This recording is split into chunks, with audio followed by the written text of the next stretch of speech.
ሁለታችሁንም ይቅርታ ሰሚራ አንቺን ያልነገርኩሽ ስለምወድሽና አንቺን ማጣት ስለማልፈልግ አዎ አልነገርኩሽም አልፈልግህም ብለሻል መብትሽ ነው እናቴ ያቺኛውም ትምጣ እኔና እሱ የተጣላንበት ምክንያት እቺ አይደለችም እኔ እቺን አላውቃትም በቀደም ነው አያው ሌላኛውም ትምጣ አምጫታ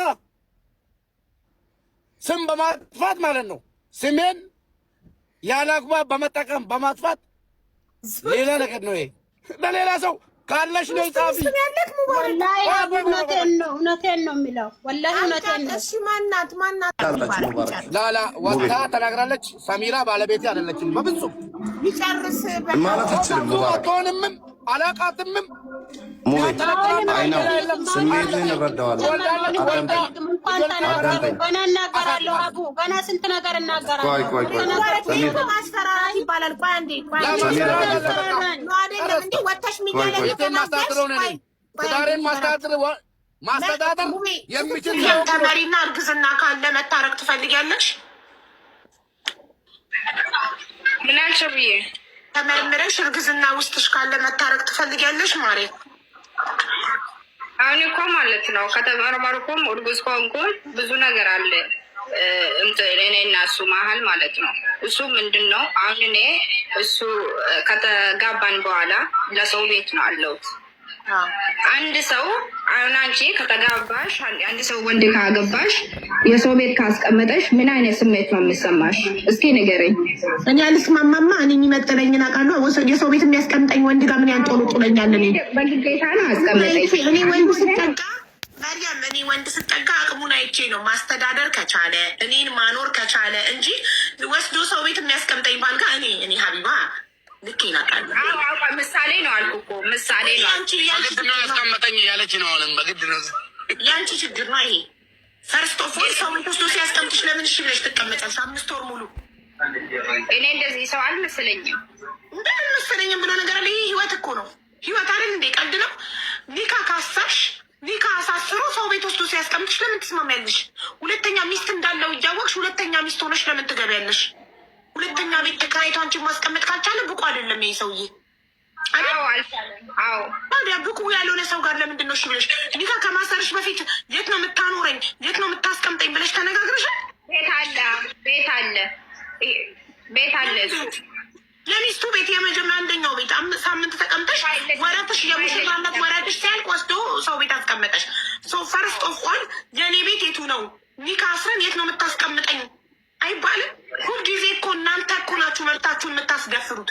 እናንተ እኮ ናችሁ ዋጋችሁንና ልካችሁን የማታውቁት። ከኢትዮጵያ ኤርፖርት ተቀብሎሽ ኦኬ ተቀበለሻ ለሱ ብዬ መጣሁ 19,000 ድርሃም ይዤ ሄድኩትን 21,000 ድርሃም 2,000 ድርሃም ብቻ አጥፍቼ 19,000 ድርሃም ይዤ መጣሁ አልሽ። ማስረጃ እስካላየው ድረስ እኔ ምንም ነገር ያለ ማስረጃ አላምንም። ከዛ ኤርፖርት ተቀብሎ ቤቱ አምጥቶኝ 2 ሼኮች አመጣ። ኒካ አሰርን። አልሐምዱሊላህ ሀላል ሆነ። ሳምንት ሙሉ አብረን ቆየን። ሳምንት የሙሽርነት ወረትሽ ጣዕምሽ ሲያልቅ ወስዶ ፈዲላ ቤት ሲያስቀምጥሽ እሺ ብለሽ የተቀመጥሽው አንቺ ነሽ። ኒካ ከማሳት በፊት ወላሂ አልሄድም አልኩ እኔ በግድ ደቀነብሽ። ማሽ ጉድ ደቀነብሽ። ቆይ ኒካ ከማሳት በፊት የት ነው የምኖረው ብለሽ አትጠይቂም? ተው እንዴት ነው ስራ ለመግባት ነው 6 ወር ተስማምተን ብዬሻለሁ። ስራ ለመግባት እኮ 6 ወር ስራ ከእሷ ጋር ላውራ ፕሊስ። እኔ ኒካ ልትፈራረቡ ስትል የት ነው የምኖረው ብለሽ አትጠይቂም? ጠይቄያለሁ። እዚህ ቤት ነው የምትኖር ያለኝ። እሷ የለችም፣ ያቀን የለችም። እሷ ጦቢያን አላት። መምጣቱ ይቀራል። ልጃቸው ትመጣለች። አታውቅም፣ ምንም አላውቅም። የማውቅ ታሪክ የለም። ኧረ ሴቶች በእናታችሁ እያጣራችሁ ግቡ። ዝም ብላችሁ ወንድ ስላገኛችሁ ብቻ ሄዳችሁ አትለጠፉ። እንጉድ ነው። አሁን አንቺ እርጉዝ ከሆንሽ ልጁ የት ነው የሚያድገው? ለልጁ ለሚፈጠረው ጽንስ ለምን ለልጆቻችሁ ለምን አታስቡ? በጣም ነው የሚያሳዝነው። አሁን ብር ሰጠችክም አልሰጠችክም ኒካ እስካሰርክላት ድረስ ሚስት እስከሆነች ድረስ ኃላፊነት ወስደህ ሙቤ ኢቃማ አሰራላት። ታረቁ። እሷ ነው ሀቢባ እንደዚህ አይነት መስት የለኝም። እንደዚህ አይነት ሊኖረኝ አይችልም። በህግ እንጨርሳለን። ስሜ ጠፍቶ እዚህ ጋር ማለት ነው መጣ ተናግራለች አለ እንደተናገረችው ስህተቷን ተቀብላ እንደ ምስጥ ማለት ነው ማን እንዳሳሳታት ተናግራ ተናድጄ ነው ሴሊት ትናደዳለች። አዎ እረዳለሁ። ተናድጄ ነው እንደዚህ ስለ ቃላችን ስለጠፋ ተናድጄ ነው ካለች ሐቁን ከተናገረች አለ ወሳለን። ያለበለዚያ አስገድዶ እኔ አንገት ላይ የሚያስራ ሰው የለም። ገባሽ? እኔ አንገት ላይ ብር ስለመስጠቷ ምንም አይነት ማስረጃ የለንም። ግን ሰጠችክም አልሰጠችክም እሱም አላህ ነው የሚያውቀው። ሰጠችክም አልሰጠችክም ግን እንደ ሚስት ኒካ እስካሰርክላት ድረስ እቺ ሴት ያንተ ናት፣ አንተ ስር ናት ያለችው። ኦኬ። ምናልባት ደግሞ አሁን ከተመረመረች በኋላ ደግሞ ምናልባት ሆዷ ውስጥም ስተንስ ሊኖር ይችላል፣ ልጅ ሊኖራችሁ ይችላል። ስለዚህ በቃ ሴት ናት፣ ተበሳጨች። ሆቴል ጭፈራ ቦታ ሄዳ ና ሪሎኬሽን ልክልሃለሁ ና ጨፍር ጠሪቃ እያለች እያደረች ምን ማለት ነው? አላውቅም። ቤት ነው ነበርኩ ጨፍራሹ ጋበሱ ባልሽ ነው ችግር የለም። መሪየም ጭፈራ ቤት አልሄደችም። ቤት ውስጥ ግን እየጨፈረች ጋበዘችክ እና ጨፍራ አብረከኝ አለችክ። በቃ ይሄ ደግሞ ስለምትወድቅ ነው፣ ኖርማል ነው። ሶ ምንድን ነው አሁን መፍትሄ? ወደ መፍትሄ ስንሄድ አንተ እንዳባወራ እንደ ባል ኒካ እስካሰርክላት ድረስ ሚስትክ እስከሆነች ድረስ በአንተ ኃላፊነት ናት። ስለዚህ ይቅርታ አድርግላት መታ እንትን ስላለች በደፈና ይቅርታ አቡዬ በደፈና ይቅርታ የፈለገው ሰው ነድቷት አምጥቶ ሚዲያ ላይ ፎቶ ለጠፋ የትኛው መብት ነው? ኢማራት ውስጥ እንዳለች ባለፈው ቤቴን መጣት ጣልታኝ ለፖሊስ ደውዬ እንዳሳወቅ እያወቀች አሁንም እንደማልተው በህግ ማለት ነው ቤተሰብ የበጠበጠችው የተጣላችሁት ፖሊስ የጠራክባት እኮ ስለምትወድቅ ነው። አለቀ በቃ። መወደድ አኩርቶክ ነው። አልገባኝም። በቃ ስለምትወድቅ ነው፣ ስለምትፈልግክ ነው። ከወደደ ደግሞ ወድጃለሁ ይላል እንጂ ወደዋለሁ ይላል እንጂ እንደዚህ አይነት ጠላትነት ወሬ ብሬን በላ። በተለይ ደግሞ ስላረካት ነው የምትጠብቀውን ያህል ፍቅር ስላልሰጠካት ነው የሰው ቤት አስቀመጥካት። ፈዲላ እንደዛ መሆኑን መጀመሪያ አረጋጊ። ከሷ መስማት ፈልጋለሁ። ከዲላ ጋር ያስቀመጥካት በሳምንት ወይ በ4 ቀን ምናምን ትመጣለህ፣ ፒክ ታደርጋታለህ፣ ትወስዳታለህ፣ ኢንጆይ ታደርጋላችሁ፣ ትመለሳለች። ስለዚህ ይህ ነገር አናደዳት። እሷ አንድ ላይ ዴይ ቱ ዴይ ከአንተ ጋር አይ ሙባረክ እንደው የዘንድሮው ጉድ እኮ ነው። ሙባረክ እንደው ቆይማ እኔ የምለው ማለት ነው ሴቶች መጀመሪያ ላይ ሚስት እያለው እያወቃችሁ ለምንድን ነው ሁለተኛ ሚስት የምትሆኑት? ይሄ ሰውዬ እኔ እንጃ መቼም ፍቅር ነው ግን ምንም መደረግ አይቻልም። ፍቅር ከባድ ነው። ቢሆንም ግን የት እንደሚያኖረኝ ይሄ ሰውዬ በስደት ዓለም ላይ ነው። ተከራይቶ ያኖረኛል ወይ እንዴት ነው?